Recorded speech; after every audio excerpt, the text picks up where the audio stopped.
আসসালামু আলাইকুম। আচ্ছা, এটা 13 ফেস আইডি যেটা দেখতেছেন আমার হাতে, এটা ওয়াটার ড্যামেজ হয়েছিল। এটা এখন দেখতেছেন গ্রেন করে কাটবো, গ্রেনিং করে কাটতেছি। আর এটা গ্রেনিং করার সময় অনেক সতর্কভাবে কাটা লাগবো, কারণ গ্রেনটা অনেক স্পিডে কাটে, তো এটা আমি যেটা কাটতেছি এটা একটু স্লিপে গেলে এটা এমনটা কেটে যাবো। আর বিশেষ করে সবসময় গ্রেন্ড করার আগে আপনার ডাটা রিড করে নেবেন, কারণ একবার কাটতে গেলে ফ্লাক্স কাটতে গেলে পরবর্তীতে আপনার ডাটা রিকভার করতে আপনার সমস্যা হয়ে যাবে। দেখা যায় আরেকটা ফ্লাক্স লাগাই দেবো, মানে অযথা কাম বাইরে যাবো। সেগুলো অবশ্যই রিড করে নেবেন। আর অবশ্যই গ্রেন করার সময় সাবধান করবেন যে রেবনে যে না কাটে, কারণ আমাদের টার্গেট আছে যে শুধু আইসি চেঞ্জ করবো, রেবন চেঞ্জ করবো না। এই আইসিগুলি আছে না, রেবনের সাথেও একটা নতুন আইসি পাওয়া যায়। অনেকজনে আছে এভাবে করে যে এই যে মডেলটা আমি খুলতেছি এটা না খুললা শুধু পেজ দিয়া ফ্লাক্সটারে চেঞ্জ করে, শুধু ফ্লাক্সটা চেঞ্জ করে, এরকম আছে। তো ওইটার সাথে কি আইসি থাকে, আইসির কারণে না ওই ফিক্স করতে সময় অনেক উঁচা থাকে। আমার কাছে না সবচেয়ে ইজি লাগে যে শুধু আইসি চেঞ্জ করাটা। আমি খুলে আবার শুধু আইসিটা চেঞ্জ করে দিব আর ডাটা রাইট করে দিব, এটা আমাকে সবচেয়ে ইজি লাগে।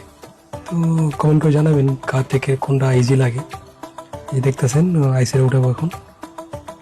অনেকজনে ফ্লাক্স চেঞ্জ করাবার এই কারণে যে এই যে ওই আটা করলাম না, মডিউলটা করলাম, এটা ফিক্সিংয়ের সময় না, অ্যালাইনমেন্টের সময় অনেকজনের অ্যালাইনমেন্ট করতে পারে না।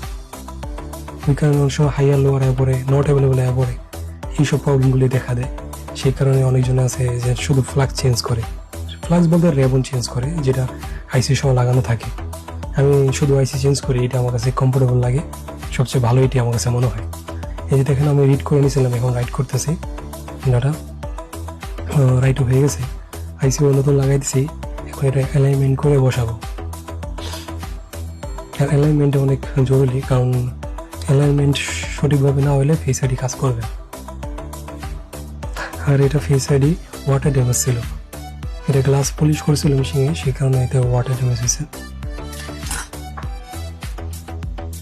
আর আইফোন রিলেটেড কারো কিছু জানা থাকলে অবশ্যই কমেন্ট করবেন, ইনশাল্লাহ জানানো হবে, আমাদের কমেন্টে রিপ্লাই দেওয়া হবে। এখানে অ্যালাইনমেন্ট হয়ে গেছে, এখন আবার ইউভি মাস্ক মারিয়ে দিয়েছি,